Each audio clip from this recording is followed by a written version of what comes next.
So I finally finished working on the Welo opals from Ethiopia. It was a lot more work than I thought. So the first shot you have seen is how much they look when I finished doing the last video. And now I'm going to be doing the final shaping. As I'm working on them, I'm constantly readjusting what I want to do with them, where I want to take off some material. And I have not even decided yet what the final shape is going to be, although it's pretty clear that I'm going to be doing a cabochon, meaning half flat, half round shape, I guess. Here you can see how much dust development I get if I'm doing the dry cutting. The water is a big luxury in this case. I hate the dust, and during working on the opals I found a solution for the dust, which you're going to see later in the video. I just found a basic air filter, which I still had lying around, so I fixed it with the underside of my table, and now it's just pulling air away until there's I'm working on it. So I hope that my lungs are going to thank me for that. So now you see that I am not holding the stones in my hand anymore. I fixed them to a dopstick with some wax. I don't have any special, so it's just seal wax, which we can use for sealing an envelope back in the day. But it works fine for opals as well. And it's nice to fix them, and then you don't have to wait like 12 hours for the glue to cure. It's not as strong as a bond, but that's also not only a bad thing, because then if something is ripping on the opal, then it's just going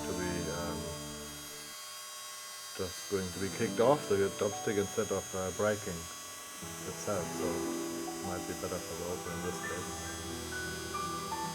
So 2 opals are easy to work on my faceting machine, but one has concave kind of shape. I can't do concave shaping with the flat lap. So I have to take a Dremel tool and get into the divots. And here you can see me working on the opal with the silicium carbide tip, which is pretty good to precisely take off material from certain spots, but it will not give you a good surface. So for the final surface I'm going to be using another tool. I don't know what material it is, but it's just some standard rubber kind of material which is used for polishing. I guess it's pretty common. And I feel like I should have used the other tool from the start, because it gives you a nice shape from the beginning and a nice polish from the beginning, and I feel like it takes material off as quick, or even maybe a little bit quicker, I'm not sure. So here you can see that the opal on the back side has a lot of cavities, is what I call them, I guess. So they're just holes filled with sand, so when I encounter them while cutting, I just get the sand out, clean it out, dry it again, and put some glue in there, so the opal won't like break in while I'm working on it. So I had to do that 3 times for that opal, and do it during the process of working on it. So when I do something like that, I just lie it away for a couple of hours and work on the other ones or do something different. So now I've taken away enough material, so I just am working on the final surface of the opal, and I'm using a 3K topper lap. I'm using a small lap so I can use the edge of the disc to get into the divots a little bit, and I'm letting the water run. So because now that I've treated with the glue, and since it's a heavy opal anyways, I think that it can take a little bit of water, although I'm still careful. And this is the other tool that I had been talking about.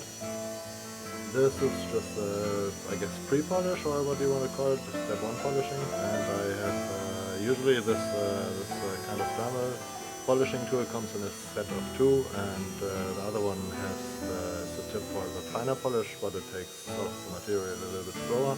So I'm going to be using that afterwards. I don't think it shows in the video. So now I'm going to be showing how I work on the 2 other opals. And for that I'm going to be using the faceting machine. The first was lab, it's a little bit spongy and 1K abrasive. And the second one is a self-made leather lab, which you see me using. And the third one is a felt lab with cerium oxide. I already put some cerium oxide on the leather lab, but the hard felt lab in the end is for the final polish, more or less. Although I went over these opals with the drummer tool as well for a little while, just to get a little finer surface. And this is what the opals look like in the end. I like the one in the upper right corner the most, although I'm probably going to be going over it another time. So here you can see the final pictures, and I dug out the footage of the opals, how they looked before I worked on them, and you can see them in the proper order. And here are what they look like now.